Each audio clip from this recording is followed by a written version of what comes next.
This is the Ministry of Truth. I'm Gordon Comstock. We're going to get into Chapter 2 now of this historic indictment of the robber baron families from the muckraking journalist at the turn of the 20th century named Gustavus Myers. The History of the Great American Fortunes, Chapter 2. While this seizure of land was going on in New Netherlands, vast areas in New England were passing suddenly into the hands of a few men. These areas sometimes comprised what are now entire states, and were often palpably obtained by fraud, collusion, trickery, or favoritism. The Puritan influx into Massachusetts was an admixture of different occupations. Some were traders or merchants. Others were mechanics. By far the largest portion were cultivators of the soil, whom economic pressure, not less than religious persecution, had driven from England. To these, land was a paramount consideration. Describing how the English tiller had been expropriated from the soil, Wallace says, quote, "The ingenuity of lawyers and direct landlord legislation steadily increased the powers of great landowners and encroached upon the rights of the people till at length the monstrous doctrine arose that a landless Englishman has no right whatever to enjoyment even of the unenclosed commons and heaths and the mountains and forest wastes of his native country, but is everywhere in the eye of the law a trespasser whenever he ventures off a public road or pathway," unquote. Wow. That sounds like America today. Certainly sounds like California today, I'll tell you that. By the 16th century, the English peasantry had been evicted even from the commons, which were turned into sheep walks by the impoverished barons to make money from the Flemish wool market.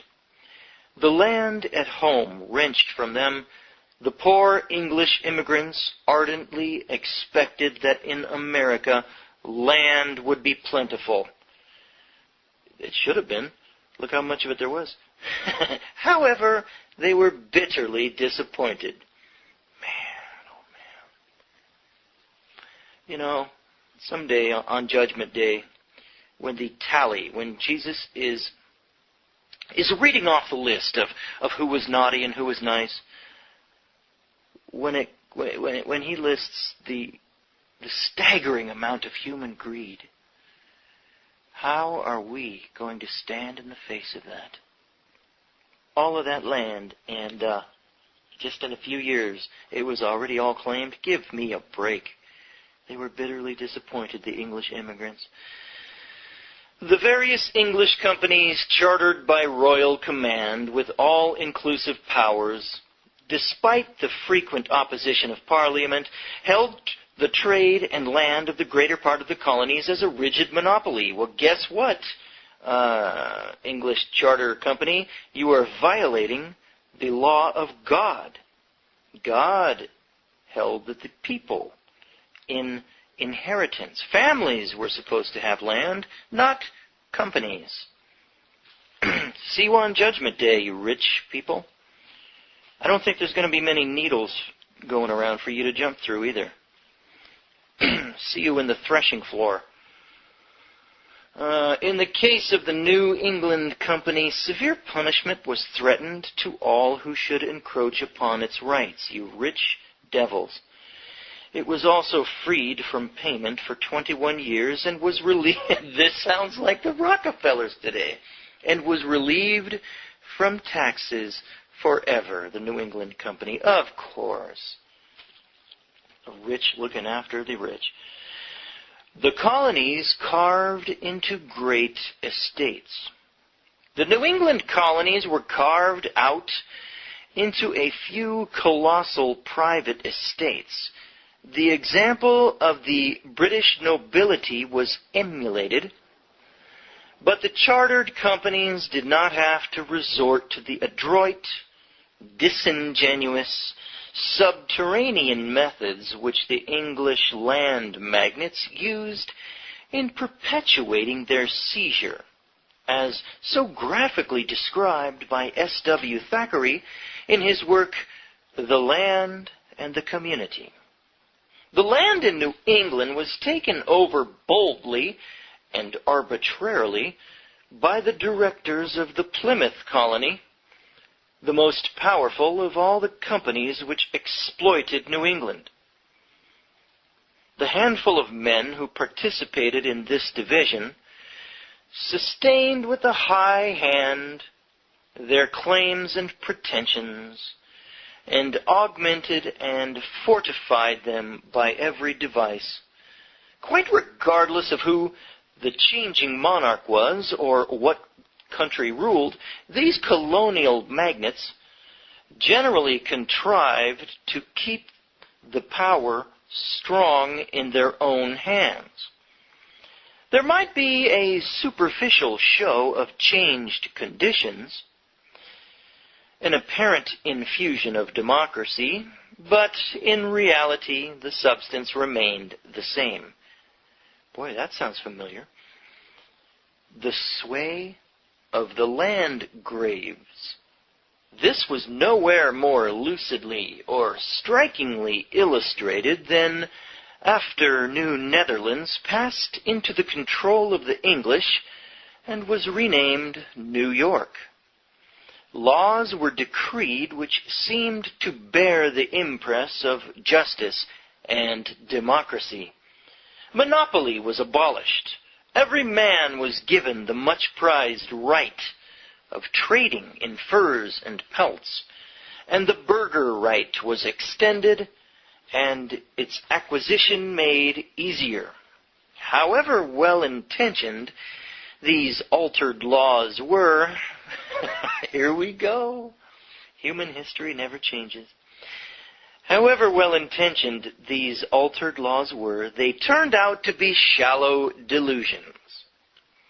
Under English rule, the gifts of vast estates in New York were even greater than under Dutch rule, and beyond doubt were granted corruptly or by favoritism.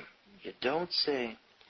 Miles upon miles of land in New York, which had not been preempted, were brazenly given away by the royal Governor Fletcher for bribes. Now, those aren't bribes, those are campaign contributions. Come on now. And it was suspected, although not clearly proved, that he trafficked in estates in Pennsylvania during the time when, by royal order, he supplanted William Penn in the government of that province. From the evidence which has come down, it would appear that anyone who offered Fletcher his price could be transformed into a great vested landowner. But still the people imagined that they had a real democratic government. Had not England established representative assemblies? These, with certain restrictions, alone had the power of law-making for the provinces. These representative bodies were supposed to rest upon the vote of the people, which vote, however, was determined by a strict property qualification. The landed proprietors, the political rulers. What really happened was that, apparently deprived of direct feudal power, the landed interests had no difficulty in retaining their law-making ascendancy by getting control of the various provincial assemblies. Bodies supposedly representative of the whole people were, in fact, composed of great landowners, of a quota of merchants who were subservient to the landowners, and a sprinkling of farmers. In Virginia, this state was long continuing, while in New York province, it became such an intolerable abuse and resulted in such oppressions to the body of the people that on September 20th, 1764, Lieutenant Governor Cadwallader Colden, wow, what a heck of a name, Cadwallader, writing from New York to the Lords of Trade at London, strongly expostulated. He described how the land magnates had devised to set themselves up as the law-making class. 3 of the large land grants contained provisions guaranteeing to each owner the privilege of sending a representative to the General Assembly. These landed proprietors, therefore, became hereditary legislators. The owners of other great patents, Colden continued, quote, being men of the greatest opulence in the several American counties where these tracts are, have sufficient influence to be perpetually elected for those counties. That sounds exactly like today. Our congressman. Or senator, certainly. The General Assembly, then, of this province consists of the owners of these extravagant grants, the merchants of New York, the principal of them strongly connected with the owners of these great tracts by family interests and of common farmers, which last are men easily deluded, sheeple, and led away with popular arguments of liberty and privileges. Sounds like American citizens today. The proprietors of the great tracts are not only freed from the quit rents which the other landholders in the provinces pay, but by their influences in the assembly are freed from every other public tax on their lands. What Colden wrote of the landed class of New York was substantially true of all the other provinces. The small, powerful clique of great landowners had cunningly taken over to themselves the functions of government and diverted them to their own ends. First the land was seized, and then it was declared exempt of taxation. Inevitably, there was but one sequel. Everywhere, but especially so in New York and Virginia, the landed proprietors became richer and more arrogant, while poverty, even in new country with extraordinary resources, took root and continued to grow. The burden of taxation fell entirely upon the farming and laboring classes. Oh, come, Jesus, come. In this constant, relentless, sordid history. Although the merchants were nominally taxed, they easily shifted their obligations upon those two classes by indirect means of trade. What, you mean they started foundations, tax-exempt foundations even then?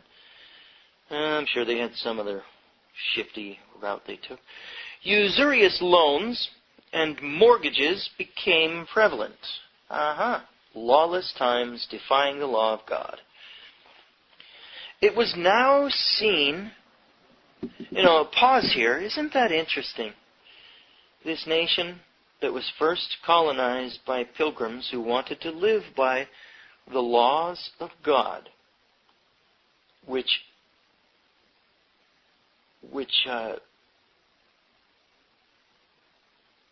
outlaw usury at all, outlaw any usury at all. any tax on any loaned money at all. Forget about it. That's the Mosaic Law. That's one of the laws.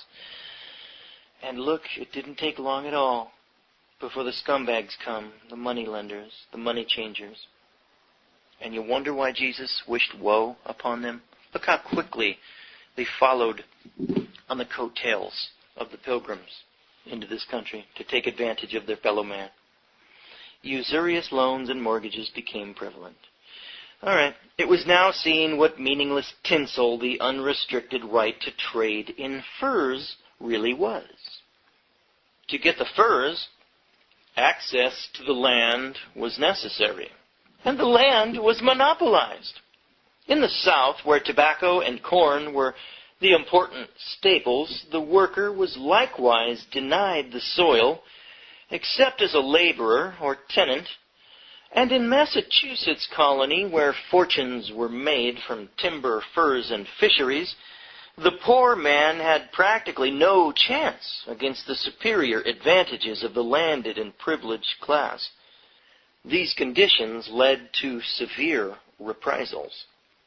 Several uprisings in New York, Bacon's Rebellion in Virginia, after the restoration of Charles II, when that king granted large tracts of land belonging to the colony to his favorites, and subsequently, in 1734, a ferment in Georgia, even when the mild proprietary rule of the philanthropist Oglethorpe were all really outbursts of popular discontent, largely against the oppressive form in which land was held and against discriminative taxation, although each uprising had its local issues differing from those elsewhere.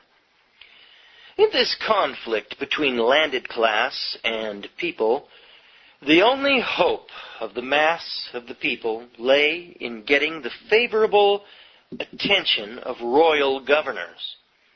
At least one of these considered earnestly and conscientiously the grave existing abuses and responded to popular protests which had become bitter. I wonder if this guy will get assassinated then. That usually is what happens to politicians and royalty who actually care about their subjects. A conflict between land magnates and people. This official, who cared about the people, was the Earl of Belmont. Bellomont, it says. Scarcely had he arrived after his appointment as Captain General and Governor of Massachusetts Bay, New York, and other provinces when he was made acquainted with the widespread discontent. The landed magnates had not only created an abysmal difference between themselves and the masses in possessions and privileges, but also in dress and air, founded upon strict distinctions in law. The landed aristocrat, with his laces and ruffles, his silks and his gold and silver ornaments, and his expensive tableware, his consciously superior air and tone of grandiose authority, was far removed in established position from the mechanic or the laborer with his coarse clothing and mean habitation. Laws were long in force in various provinces which prohibited the common people from wearing gold and silver lace and silks and ornaments. Bellomont noted the sense of deep injustice smoldering in the minds of the people, and he set out to confiscate the great estates, particularly, as he set forth, as many of them had been obtained by bribery. It was with amazement that Bellomont learned that one man, Colonel Samuel Allen, claimed to own the whole of what is now the state of New Hampshire. When, in 1635, the Plymouth colony was about to surrender its charter, its directors apportioned their territory to themselves individually. New Hampshire went by lot to Captain John Mason, who, some years before, had obtained a patent to the same area from the company. Charles I had confirmed the company's action. After John Mason's death, his claims were bought up by Allen for about $1,250. Mason, however, left an heir, and protracted litigation followed. In the meantime, settlers, taking advantage of these conflicting claims, proceeded to spread over New Hampshire and hew the forests for cleared agricultural land. Allen managed to get himself appointed governor of New Hampshire in 1692 and declared the whole province his personal property, naturally, and threatened to oust the settlers as trespassers unless they came to terms. There was imminent danger of an uprising of the settlers, who failed to see why the land upon which they had spent labor did not belong to them. Bellamont investigated, and in communication dated June 22nd, 1700, to the Lords of Trade, Bellamont denounced Allen's title as defective and insufficient, and brought out the charge that Allen had tried to get his confirmation of Allen's, claims by means of a heavy bribe. Attempted bribery charged.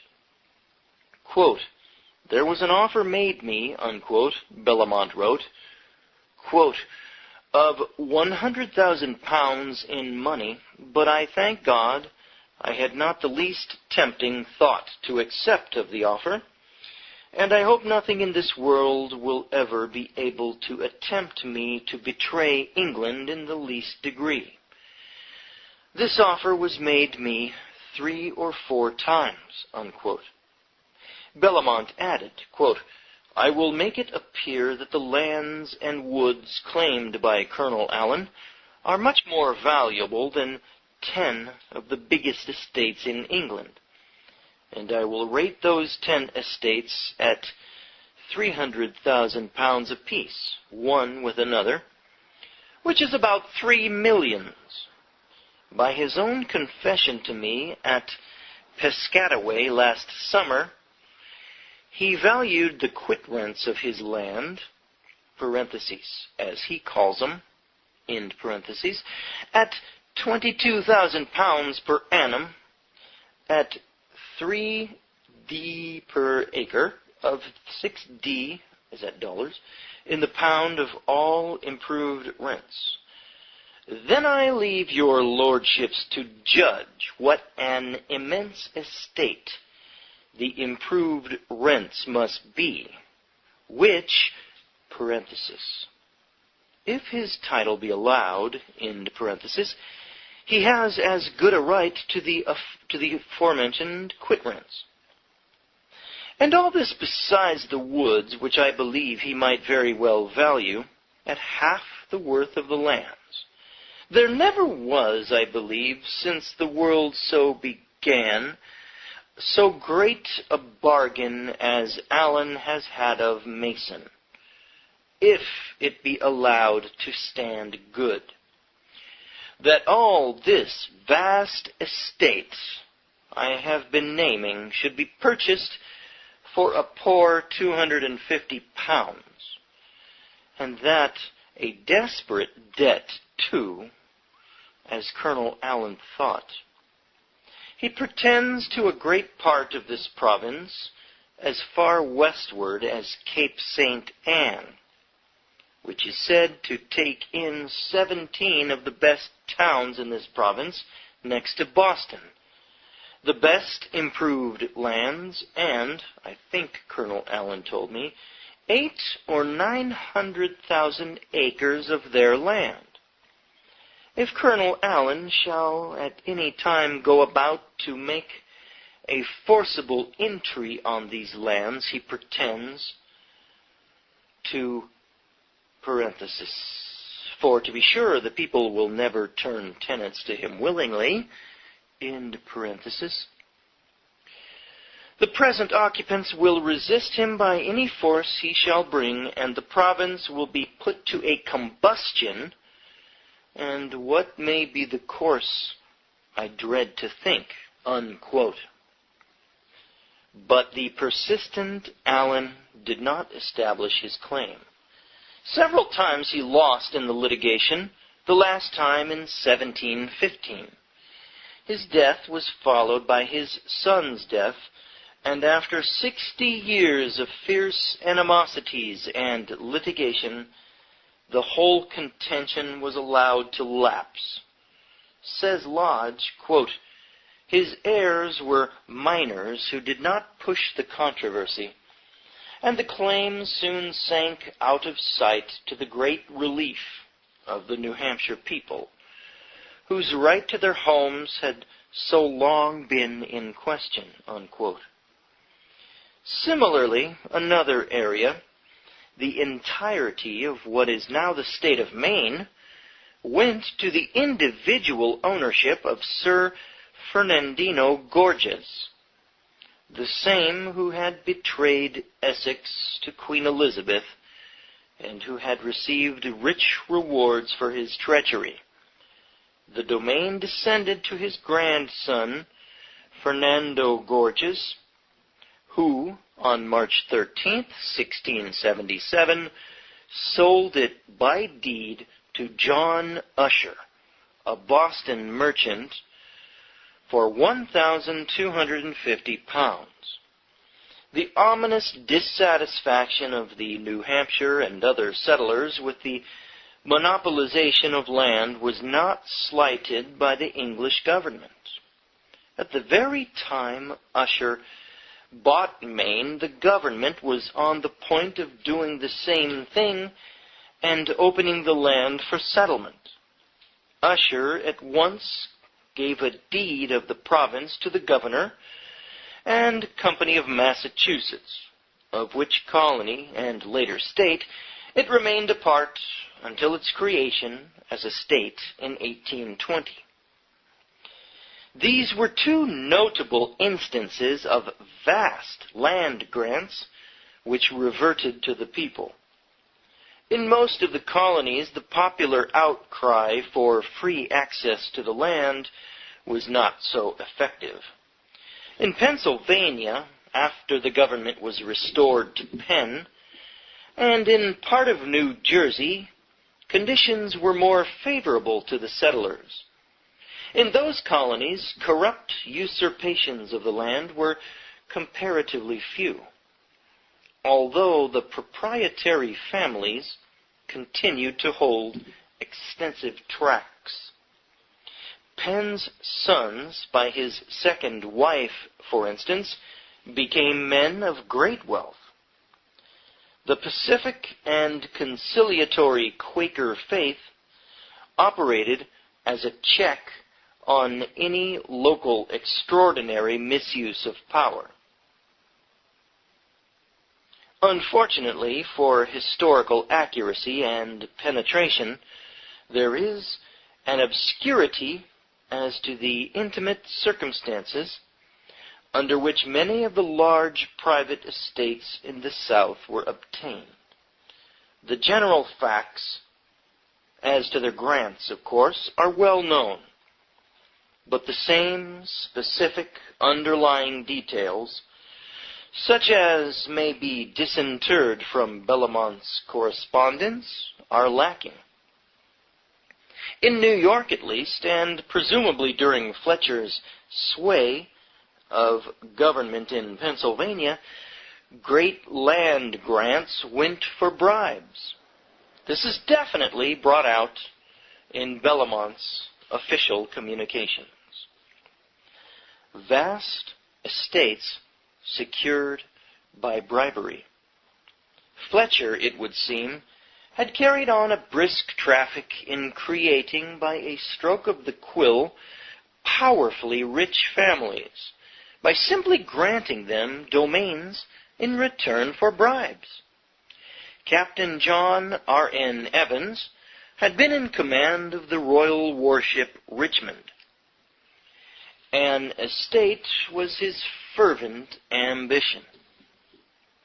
Fletcher's mandate gave him a grant of land running 40 miles one way and 30 another on the west bank of the Hudson, beginning at the south line of the present town of New Paltry, Ulster County. It included the southern tier of the now existing towns in that picturesque county, 2/3 of the fertile undulations of Orange County, and a part of the present town of Haverstraw. It is related of this area that there was, quote, but one house on it, or rather a hut, where a poor man lives, unquote. Notwithstanding this lone, solitary subject, Evans saw great trading and seigneurial possibilities in his tract. And what did he pay for this immense stretch of territory? A very modest bribe. Common report had it that he gave Fletcher £100 for the grant. Nicholas Bayard, of whom it is told that he was a handy go-between in arranging with the sea pirates the price that they should pay for Fletcher's protection, was another favored personage. Bayard was the recipient of a grant 40 miles long and 30 broad on both sides of Schoharie Creek. Colonel William Smith's prize was a grant from Fletcher of an estate 50 miles in length on Nassau, now Long Island. According to Bellamont, Smith got this land, quote, arbitrarily and by strong hand, unquote. Smith was in collusion with Fletcher, and moreover was Chief Justice of the province, quote, a place of great awe as well as authority, unquote.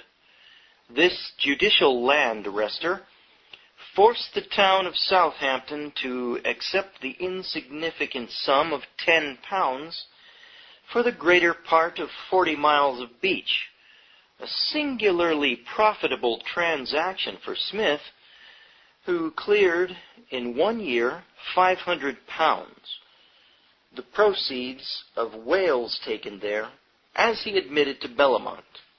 Henry Beekman, the astute and smooth founder of a rich and powerful family, was made a magnate of the first importance by a grant from Fletcher of a tract 16 miles in length in Dutchess County, and also of another estate running 20 miles along the Hudson and 8 miles inland.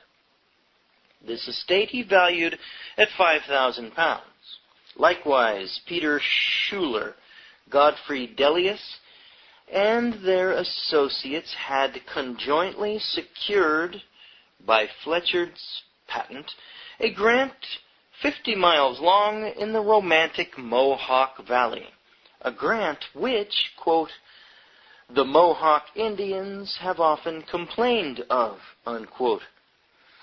Upon this estate they placed a value of £25,000. This was a towering fortune for the period.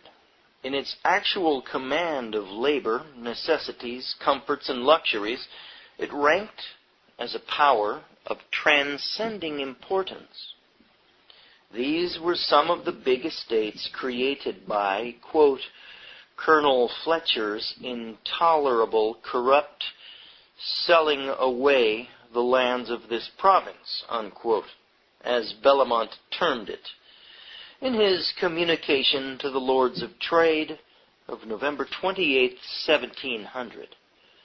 Fletcher, it was set forth, profited richly by these corrupt grants. He got it in bribes. It was charged at least 4,000. But Fletcher was not the only corrupt official. Of course not.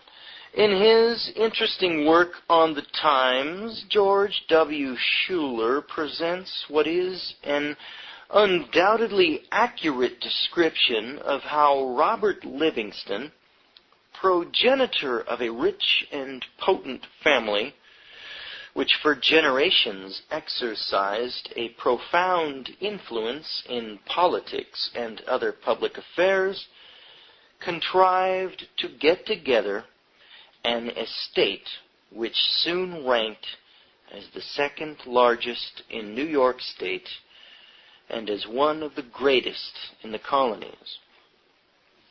Livingston was the younger son of a poor exiled clergyman. In currying favor with one official after another, he was unscrupulous, dexterous, and adaptable. He invariably changed his politics with the change of administration. In less than a year after his arrival, he was appointed to an office which yielded him a good income. This office he held for nearly half a century, and simultaneously was the incumbent of other lucrative posts. Offices were created by Governor Dongan, apparently for his sole benefit. His passion was to get together an estate which would equal the largest. Extremely penurious, he loaned money at frightfully usurious rates, and hounded his victims without a vestige of sympathy. So in other words, this guy's probably burning in hell right now, is what Gustavus Myers is saying, huh? As a trader and a traitor too, huh? And a government contractor, he made enormous profits, and he probably was not able to jump through the eye of a needle in the long run, right? Such was his cohesive collusion with high officials that competitors found it impossible to outdo him. A current saying of him was that he made a fortune by, quote, pinching the bellies of the soldiers, unquote. That is, as an army contractor who defrauded in quantity and quality of supplies. That sounds like what's going on nowadays. We hear complaints from soldiers in Iraq with faulty equipment, and the manufacturing companies getting kickbacks and making profits for sending out shoddy stuff. And what is it? What the heck's Cheney's oil company over there? Halliburton. Back to the book. By a multitude of underhand and ignoble artifices, he finally found himself the lord of a manor 16 miles long and 24 broad. On this estate he built flour and sawmills, a bakery, and a brewery.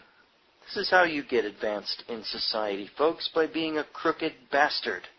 This is it. There almost is no other way in this world to get ahead other than being a crooked bastard, a son of Satan, thereby a spiritual bastard apart from our Lord. Come, Jesus, come.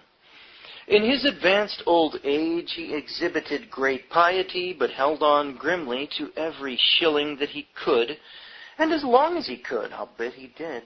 When he died, about 1728, the exact date is unknown. At the age of 74 years, he left an estate which was considered of such colossal value that its true value was concealed for fear of further enraging the discontented people. Effects of the land seizures. The seizure of these vast estates and the arbitrary exclusion of the many from the land produced a combustible situation. Entrenched in their positions in the landed class, an instantaneous and distinct cleavage of class divisions was the result. Entrenched in their positions, the landed class looked down with haughty disdain upon the farming and laboring classes. On the other hand, the farm laborer, with his 16 hours' work a day for a 40-cent wage, the carpenter straining for his 52 cents a day, the shoemaker dredging for his 73 cents a day, and the blacksmith for his 70 cents, thought over this injustice as they bent over their tasks. They could sweat through their lifetime at honest labor, producing something of value, and yet be a constant prey to poverty, while a few men, by means of bribes, had possessed themselves of estates worth tens of thousands of pounds, and had preempted great stretches of the available land. In consulting extant historical works, it is noticeable that they give but the merest shadowy glimpse of this intense bitterness of what were called the lower classes, and of the incessant struggle now raging, now smoldering, between the landed aristocracy and the common people.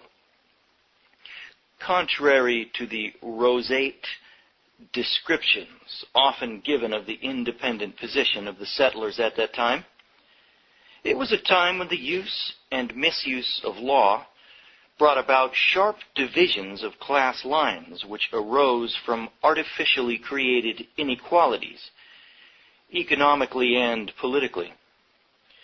With the great landed estates came tenantry, wage slavery, and chattel slavery, the one condition, the natural generator of the others.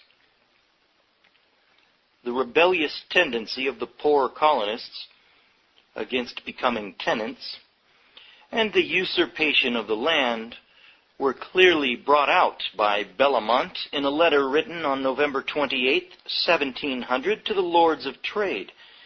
He complained that, quote, "People are so cramped here for want of land that several families within my knowledge and observation are removed to the new country," parenthesis, a name they give to Pennsylvania and the Jerseys, end parenthesis, "for, to use Mr. Graham's expression to me, and that often repeated too, what man will be such a fool as to become a base tenant to Mr. Delius, Colonel Schuyler, Mr. Livingston," parenthesis, and so he ran through the whole roll of mighty landgraves, in parenthesis.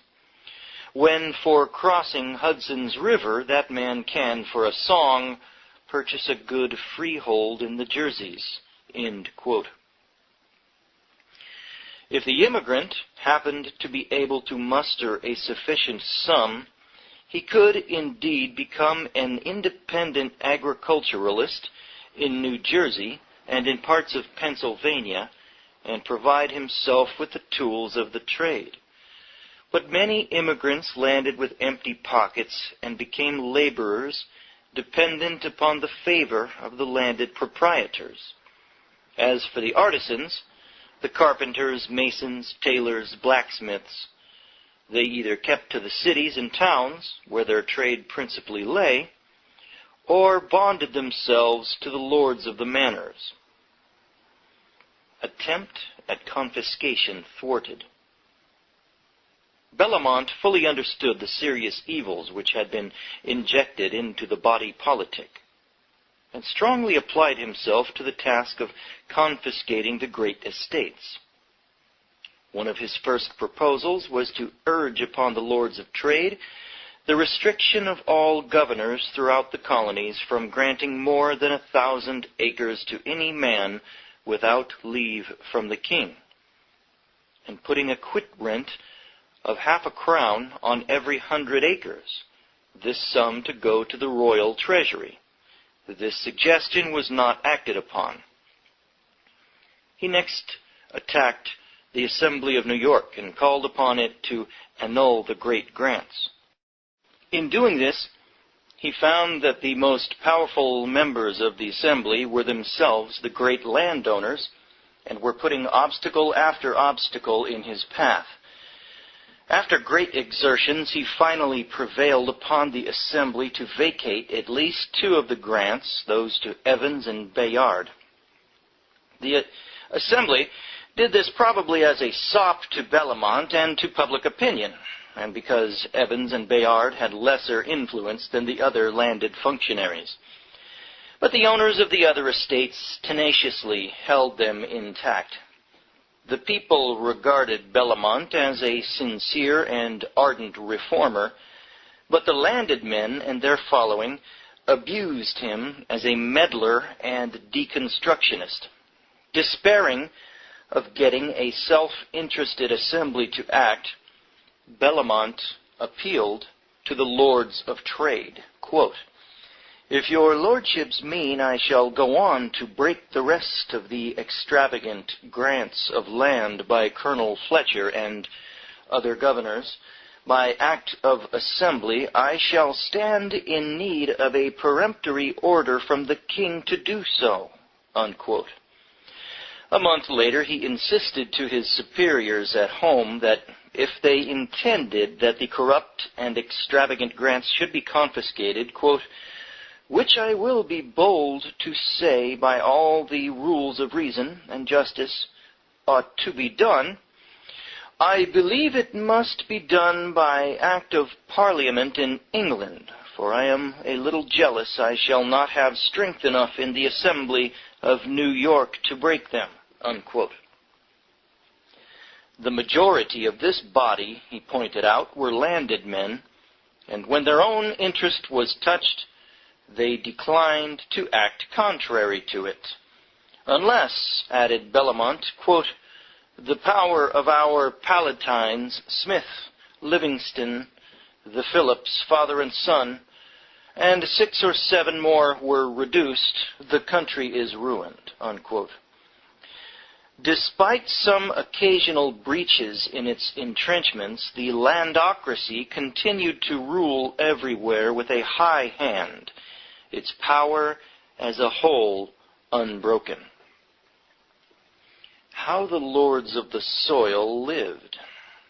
A glancing picture of one of these landed proprietors will show the manner in which they lived and what was then accounted their luxury. As one of the, quote, "foremost men of his day," unquote, in the colonies, Colonel Smith lived in befitting style. This stern, bushy-eyed man who robbed the community of a vast tract of land and who, as Chief Justice, was inflexibly severe in dealing punishment to petty criminals, and ever vigilant in upholding the rights of property, was Lord of the Manor of St. George, Suffolk County. The finest silks and lace covered his judicial person. His embroidered belts, costing £110, at once attested his great wealth and high station. He had the extraordinary number of 104 silver buttons to adorn his clothing. When he walked, a heavy silver-headed cane supported him, and he rode on a fancy velvet saddle. His 3 swords were of the finest make. Occasionally, he affected a Turkish scimitar. Few watches in the colonies could compare with his massive silver watch. His table was embellished with heavy silver plate valued at £150, on which his coat of arms was engraved. 12 Negro slaves responded to his nod. He had a large corps of bounded apprentices and dependent laborers. His mansion looked down on 20 acres of wheat and 20 of corn. And as for his horses and cattle, they were the envy of the country. In his last year, 30 horses were his, 14 oxen, 60 steers, 48 cows, and 2 bulls. He lived high, drank, swore, cheated, and administered justice. One of the best and most intimate descriptions of a somewhat contemporaneous landed magnate in the South is that given of Robert Carter, a Virginia planter, by Philip Vickers Fithian, a tutor in Carter's family. Carter came to his estate from his grandfather, whose land and other possessions were looked upon as so extensive that he was called King Carter. Robert Carter luxuriated at Nominee Hall, a great colonial mansion in Westmoreland County. It was built between 1725 and 1732 of brick covered with strong mortar, which imparted a perfectly white exterior, and was 76 feet long and 40 wide. The interior was one of unusual splendor for the time, such as only the very rich could afford. There were 8 large rooms, one of which was a ballroom 30 feet long. Carter spent most of his leisure hours cultivating the study of law and of music. His library contained 1,500 volumes, and he had a varied assortment of musical instruments. He was the owner of 60,000 acres of land spread over almost every county of Virginia, and he was the master of 600 Negro slaves. The greater part of a prosperous iron works near Baltimore was owned by him, and near his mansion he built a flour mill equipped to turn out 25,000 bushels of wheat a year. Carter was not only one of the big planters, but one of the big capitalists of the age. All that he had to do was to exercise a general supervision. His overseers saw to the running of his various industries. Like the other large landholders, he was one of the active governing class. As a member of the provincial council, he had great influence in the making of laws. He was a thorough gentleman, we are told, and took good care of his slaves and of his white laborers, who were grouped in workhouses and little cottages within range of his mansion. Within his domain he exercised a sort of benevolent despotism. He was one of the first few to see that chattel slavery could not compete in efficiency with white labor, and he reckoned that more money could be made from the white laborer, for whom no responsibility of shelter, clothing, food, and attendance had to be assumed, than from the Negro slave, whose sickness, disability, or death entailed direct financial loss. Before his death, he emancipated a number of his slaves. This, in brief, is the rather flattering depiction of one of the conspicuously rich planters of the South. The nascent trading class. Land continued to be the chief source of wealth of the rich until after the Revolution. The discriminative laws enacted by England had held down the progress of the trading class. These laws overthrown, the traders rose rapidly from a subordinate position to the supreme class in point of wealth. No close research into pre-revolutionary currents and movements is necessary to understand that the revolution was brought about by the dissatisfied trading class as the only means of securing absolute freedom of trade.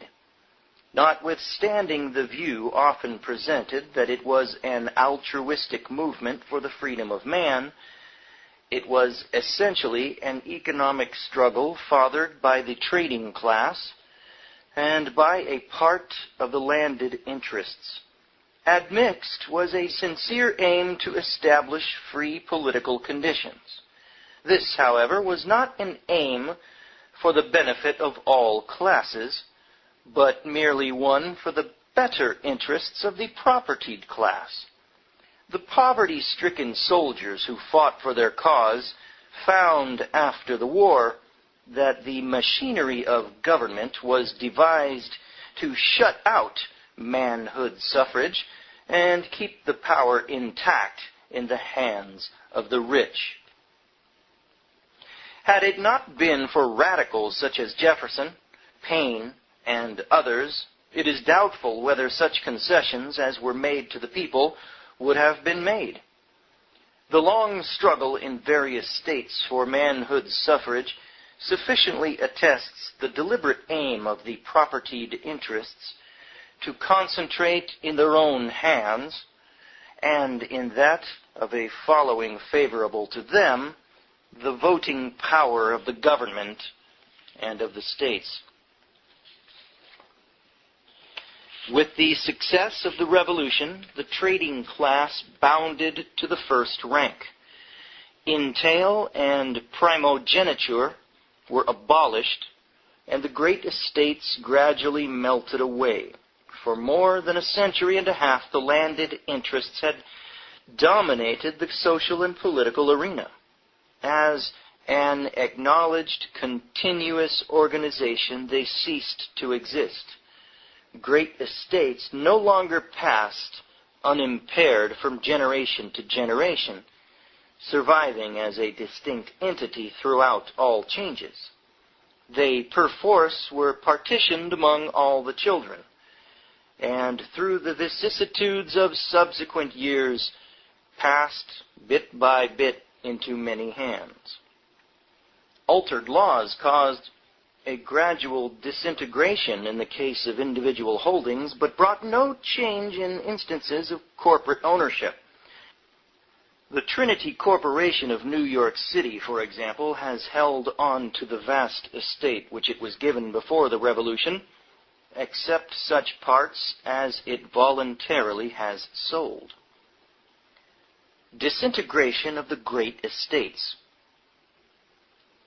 The individual magnate, however, had no choice. He could no longer entail his estates.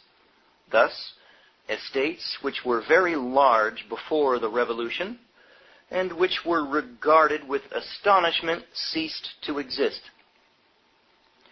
The landed interests, however, remained paramount for several decades after the Revolution by reason of the acceleration which long possession and its profits had given them.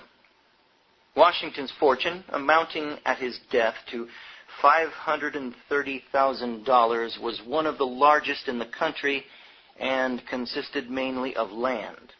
He owned 9,744 acres, valued at $10 an acre, on the Ohio River in Virginia, 3,075 acres valued at $200,000 on the Great Kanawha, and also land elsewhere in Virginia and in Maryland, Pennsylvania, New York, Kentucky, the city of Washington, and other places. About half a century later, it was only by persistent gatherings of public contributions that his very home was saved to the nation. So had his estate become divided and run down. After a long career, Benjamin Franklin acquired what was considered a large fortune.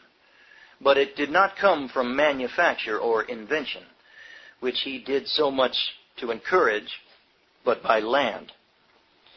His estate in 1788, 2 years before his death, was estimated to be worth $150,000, mostly in land. By the opening decades of the 19th century, few of the great estates in New York remained. One of the last of the patroons was Stephen Van Rensselaer, who died at the age of 75 on January 26, 1839, leaving 10 children. Up to this time, the manor had devolved upon the eldest son. Although it had been diminished somewhat by various cessions, it was of still great extent. The property was divided among the 10 children, and, according to Schuler, quote, in less than 50 years after his death, the 700,000 acres originally in the manor were in the hands of strangers, unquote. Long before Van Rensselaer passed away, he had seen the rise and growth of the trading and manufacturing class and a new form of landed aristocracy, and he observed with a haughty bitterness how, in point of wealth and power, they far overshadowed the well-nigh defunct old feudal aristocracy. A few $100,000 no longer was the summit of a great fortune. The age of the millionaire had come. The lordly, leisurely environment of the old landed class had been supplanted by feverish trading and industrial activity, which imposed upon society its own newer standards, doctrines, and ideals, and made them uppermost factors. Okay, that was Chapter 2 of Gustavus Myers's The History of the Great American Fortunes. This is the Ministry of Truth. I'm Gordon Comstock. Thanks for listening.